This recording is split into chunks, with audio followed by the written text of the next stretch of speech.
What's up, awesome YouTubers? Ryan1988 or Justin back here to do another video for you all, and we are continuing on with my Final Destination review series leading up to the brand new movie Final Destination Bloodlines. So up next we are talking about the 2006 Final Destination 3. Again, I have it in this movie pack. This one holds up for me as far as nostalgia goes so great because this was the first Final Destination movie I saw in theaters.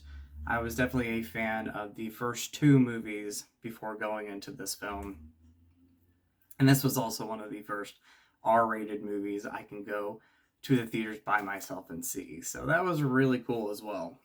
You know, tells you my age, tells you how old I am. This movie's almost 20 years old, but yeah, so Saw 2 was the first R-rated movie that I remember seeing by myself, where I can go by myself and see an R-rated movie, and this was one of them. So Final Destination 3, similar to kind of the plot of the first movie, death going after people who have survived a accident at in the beginning of the movie. This one takes place at a theme park and a roller coaster, where a character played by Mary Elizabeth Winstead has a premonition that people are going to die on this huge, tall roller coaster.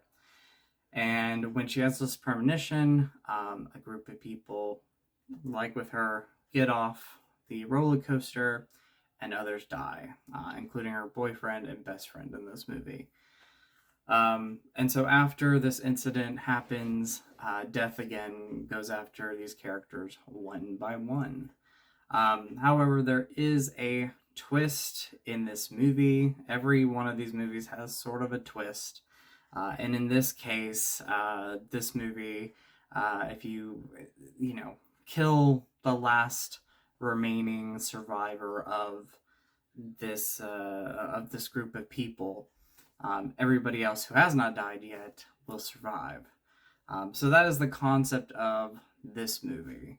That kind of like little twist that they put into the Final Destination franchise.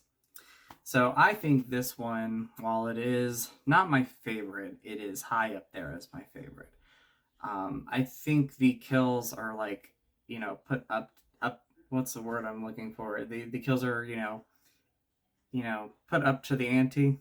If that's the case, they're much more higher up here than they were even in the previous two movies. I remember seeing this movie in theaters and totally being shocked by how these characters died, because you knew they were going to die.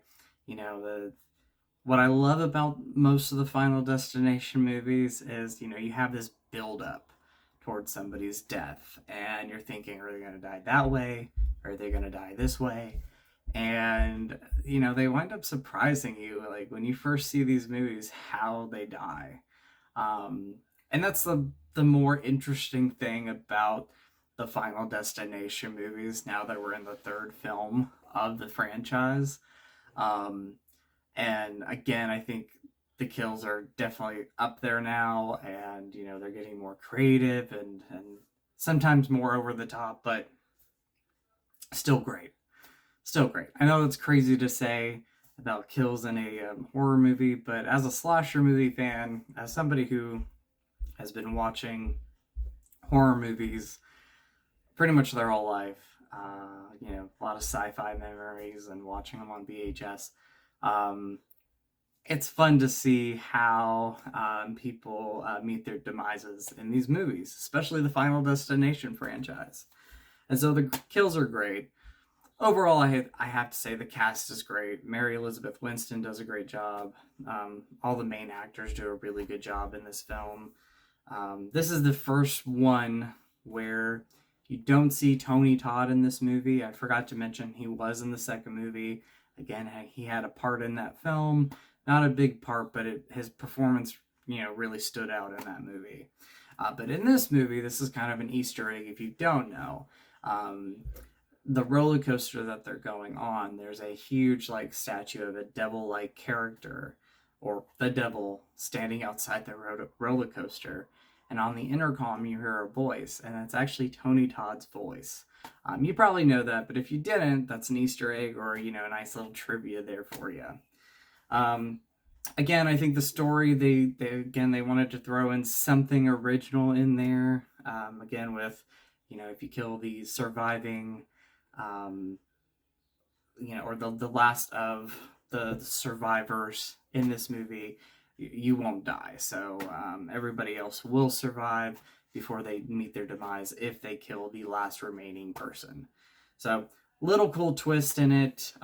Again, very entertaining. At this point, the franchise is still very entertaining. It's still very strong.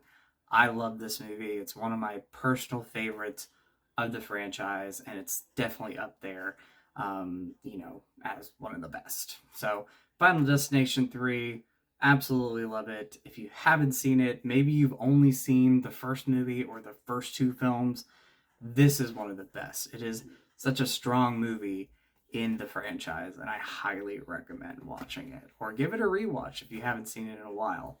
Again, I'll have more memories with this because this was the first movie in the franchise that I saw in theaters. So, hope you're all doing well. As always, you all are awesome, you all rock. And with the positive out with the negative, I'll talk to y'all later, and much love to you all. Bye, everybody.